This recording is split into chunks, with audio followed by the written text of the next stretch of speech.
in case.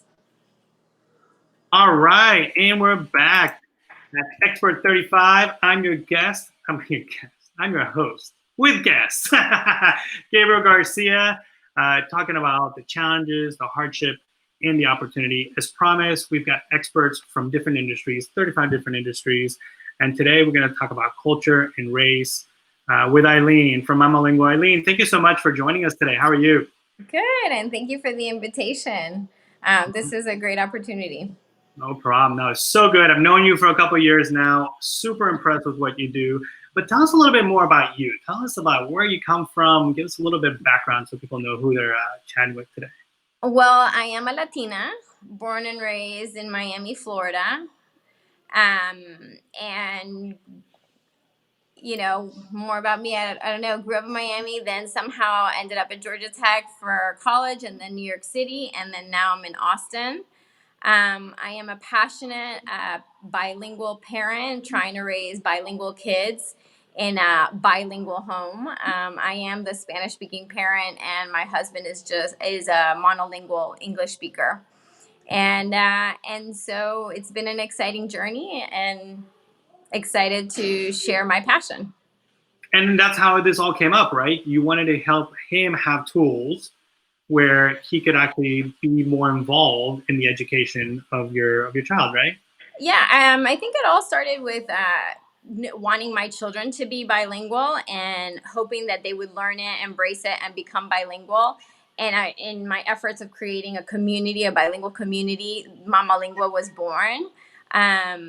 Because I wanted to create this positive environment where everybody was embracing different cultures and languages and coming together. I mean, this all started with a Spanish play group, and which was really cool because it was people that were actively trying to learn Spanish for whatever reason, because bilingual is amazing and it's a great asset, and or because, you know, they married a Latino, or because they themselves are Latino or Latina, and they wanted to pass down their native language, even though they had challenges with their fluency.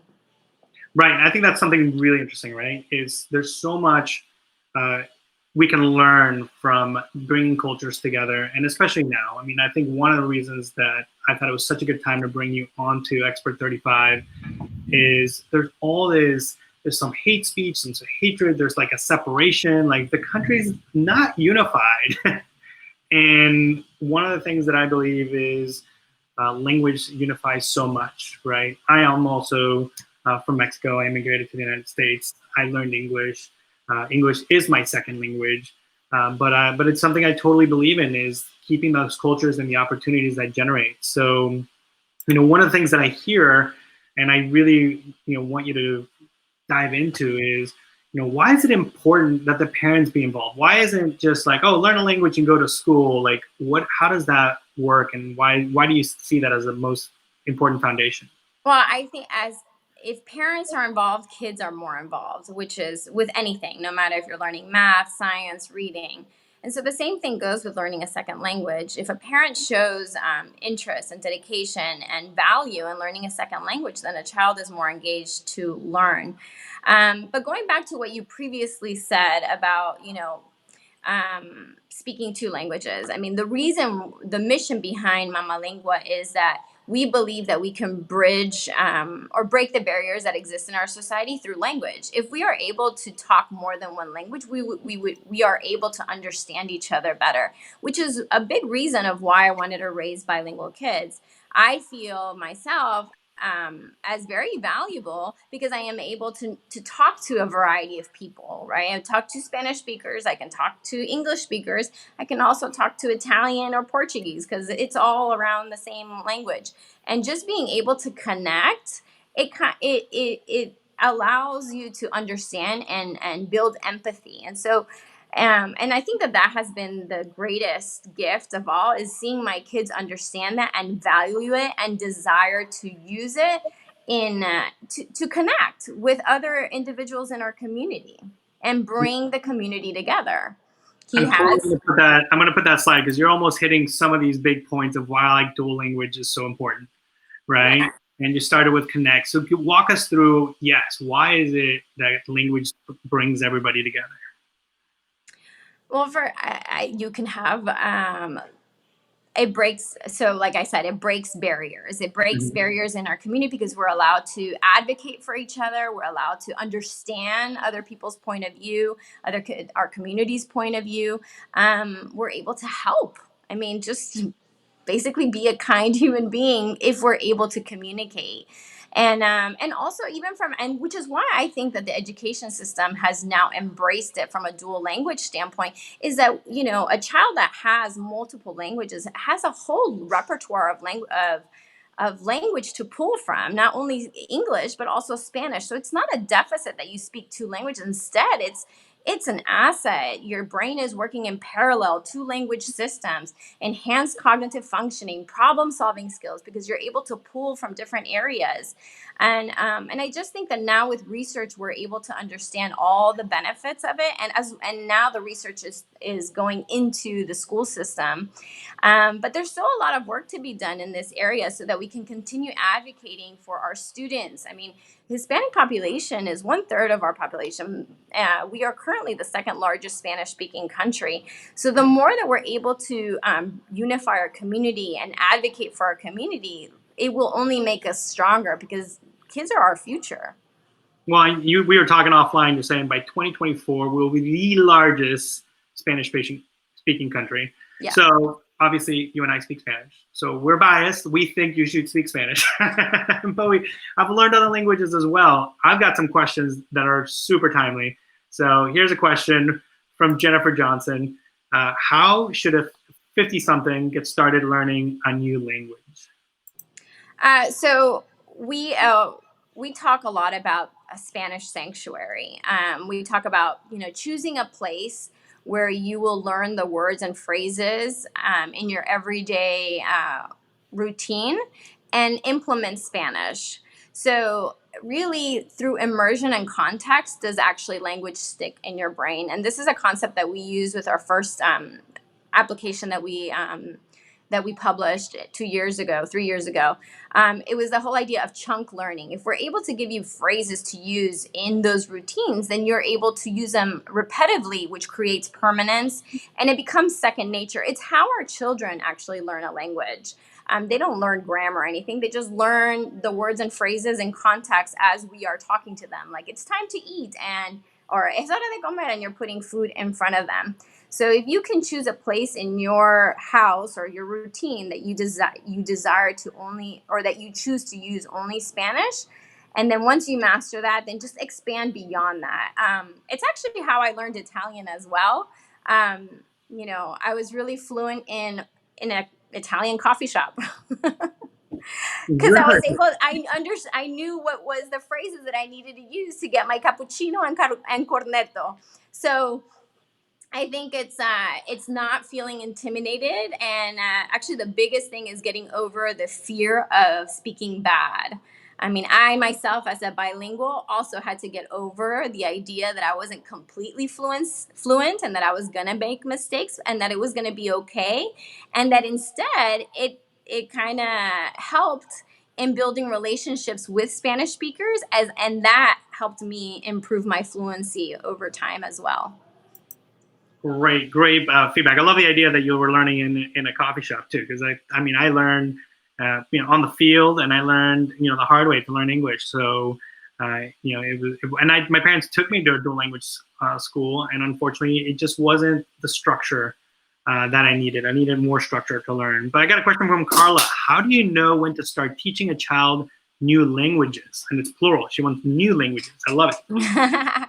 The second that the second they're born, actually, they're creating all these neurological pathways that establishes the foundation for language learning, and it doesn't conflict with other languages. Language systems are in parallel, so they will not get confused, which is a misconception, because as they start growing up, you see that they start mixing languages, and that's just called code switching. The languages are still in parallel, but they are able to, but they have fluency, or they have vocabulary in different languages, and are able to pool to bring their thought across. So in reality, it's as soon as possible. In reality, the hard part is training yourself to use a second language, Yeah. because not the natural way is just how you feel comfortable. It's a switch that I needed to do because I am English dominant. And when my child was born, I had to make an effort to only speak Spanish. So it's basically training yourself first, because the child will pick it up no matter what. I always tell a story that my neighbors know that I'm a Spanish speaker. And so when they come to my house, I, talk to them in Spanish, but it's in context. So Right. it doesn't necessarily matter that they don't understand, but they understand what's going on with the words that I'm putting in. And over time, they start making those connections. This is a great question from Ryan. Ryan says he traveled, he won't be able to see the whole question, but he's traveled outside the US and he had to learn how to check into a hotel and donde está el baño, like all the basics. He's asking, should development be focused on those type of basic conversations as a starting point? I think so. Okay. Use the language that you're going to use at a regular basis. I mean, that was the whole point of creating our first app and focusing on chunk learning, because it's learning language that you're using in repetition, and through repetition it becomes permanent. So these are, use the phrases and words that you're using every day to buy food, to go to the bathroom, to go to the hotel. I mean, that's what you should first stick to.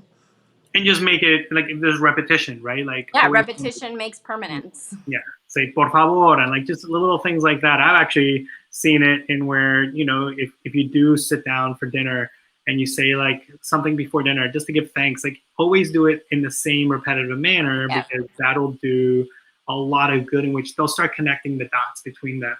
I've got a great question from Jennifer. We kind of touched it offline, and she says she's afraid she's gonna sound bad. And that's the biggest challenge, is just fear, because once you lose fear, you don't care, and so it doesn't really matter. And it's your child, which your child is not going to judge you, and you're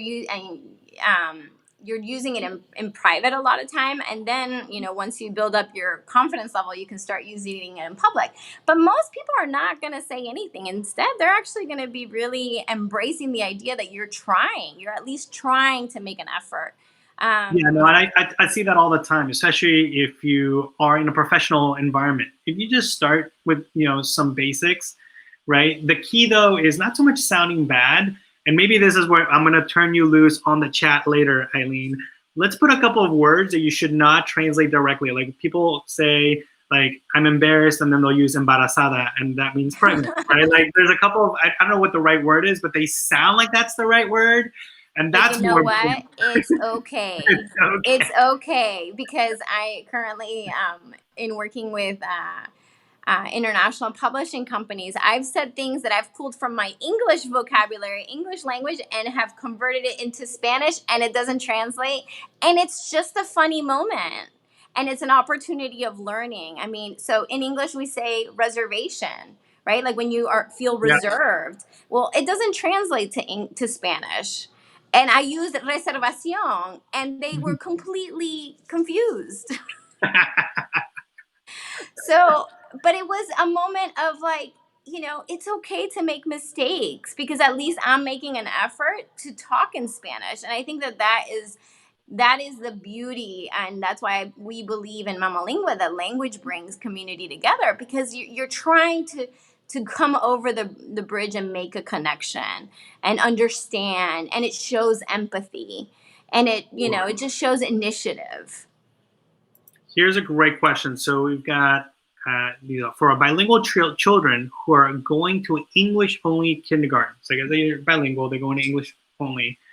How can they keep that Spanish skill strong? So what do you think are ways to really, keep them motivated? It's really hard. I struggled with that. But the idea is, because it's all about input, right? How much input you are spending in each language. A majority of their day is in English. And as a bilingual parent, you kind of get frustrated that so much is happening in English, but it's just our reality. I think you have to be optimistic and continue providing those Spanish inputs, that you have an opportunity with your child, either through conversations and expanding on their conversations and expanding their vocabulary, through reading books, through stories, through talking to native speakers, native friends. Like we have a Spanish speaking nanny, and I mean, she does not speak English, so my kids have to force themselves to speak Spanish. Spanish, now Netflix and Amazon, you can stream shows in Spanish. Sit down with them, like engage with them in Spanish, and just know that this is a journey. It's not something that will happen overnight. Yes, maybe English is up here and Spanish is down here, but over time they will both go up. I didn't have a bilingual education growing up, and I think I speak pretty well Spanish. Oh I yeah. don't have the academic Spanish, but my fluency is pretty good to the point that people think I'm native.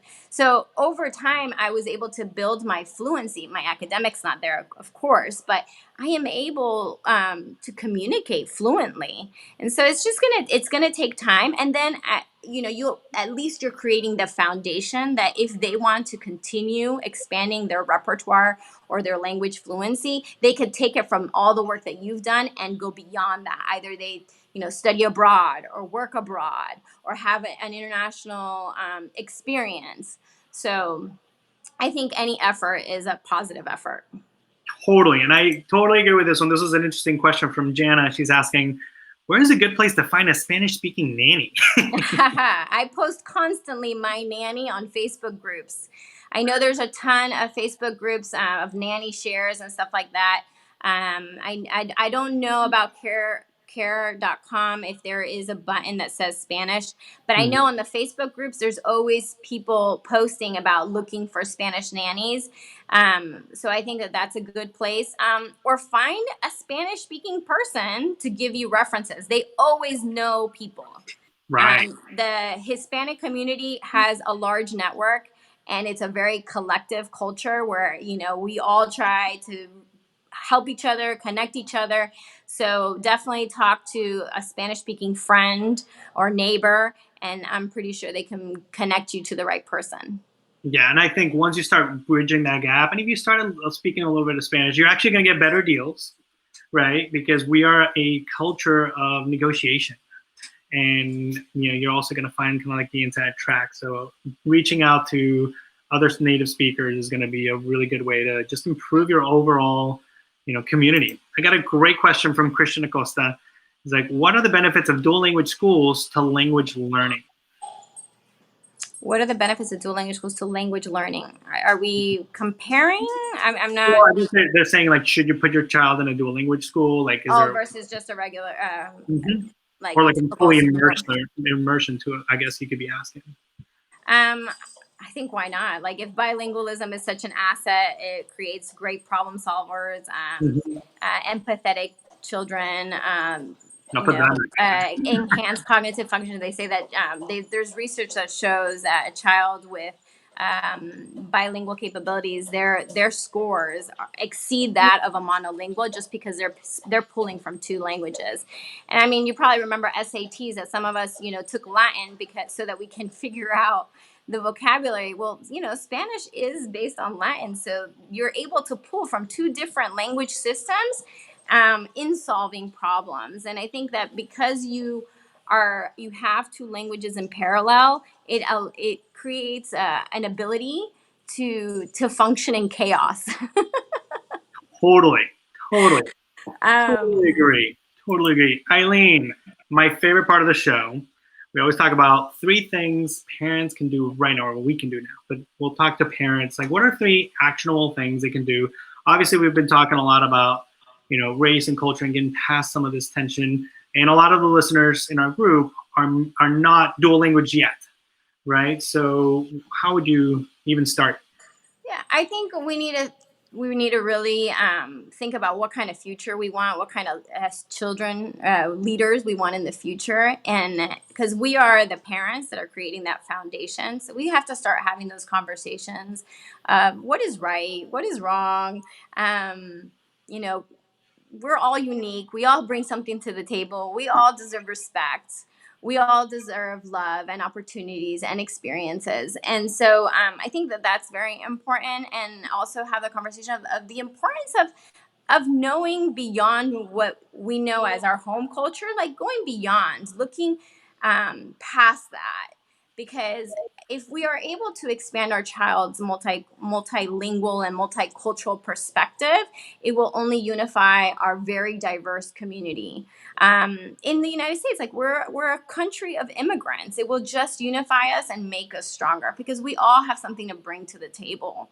And even if language is not the thing, or strong suit, but like talk, like just choose a couple of words or a couple of phrases and make an effort to show them that there is value in knowing more than one language. There are so many Spanish immersion preschools popping up. There are so many dual language programs popping up. Dual language program. I mean, I just am such an advocate for this type of education because it unifies our community, right? Like we are so segregated based on where we live that by going to a dual language program, you're bringing in a 50-50 model and putting kids together to work together towards the same goal of becoming bilingual. And being bilingual is a superpower. And so and that's why I'm such an advocate for it. We're just making our community more unified, and we're helping each other get to the next level of becoming a better United States, a better community, a better leaders, future global citizens, multilingual children. I mean, it's incredible. At 23, I think it's 20% of the United States is bilingual, and I think that goes hand in hand with who is Hispanic in our country. But you go to Europe, and that percentage is around 75. So we need to catch up. For sure. For sure. So timely. Such a great conversation. I'm going to let you go on the notes and add. There's other questions in there. People are going to want to know other resources. And of course, I mean, I'm going to give you, and we got to talk about Mama Lingua.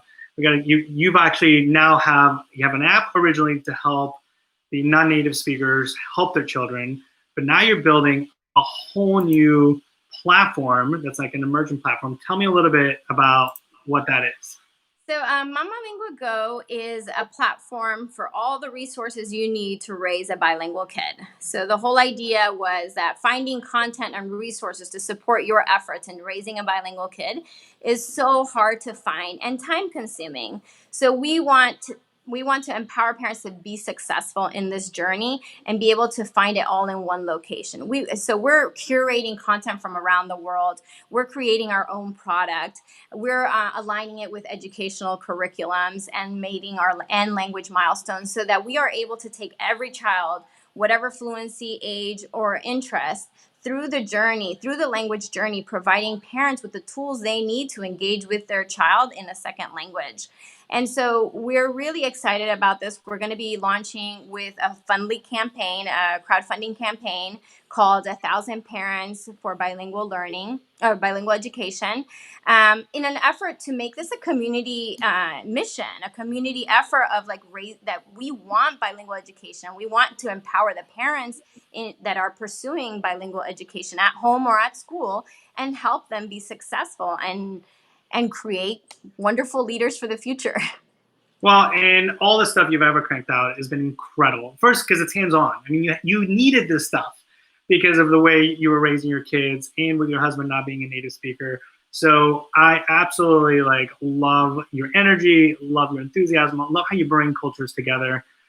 It's been amazing. I can't wait to hear your presentations. Are you going to be at La Cosecha this year?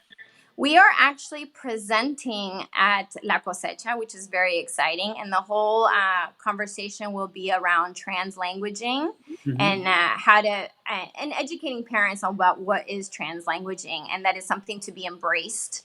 And so it's a methodology that we are going to be integrating into Mama Lingua Go, because that's how our kids talk. We talk Spanglish. Translanguaging is basically Spanglish. You're pulling from two languages to make your point come across. And so, and it's being embraced in dual language classrooms. And it's amazing because that's how our kids talk. That's how I talk to my kids. I mean, I discipline in English, but I talk in Spanish. Absolutely.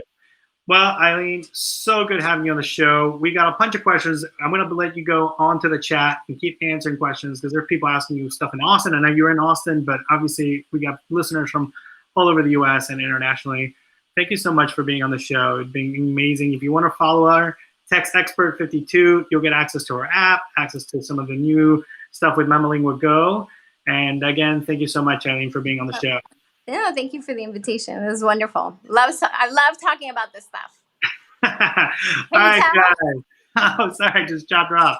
This is Gabriel, Expert35. We've got a bunch of other things coming up this week. So if you guys join us for, mediation, and especially in times like this, what's important about that. But go ahead and jump on the chat or text Expert52 for Aileen or Expert35 to join the conversation. Thank you so much, guys. I'll leave her logo up, and we'll see you guys soon. Thank you.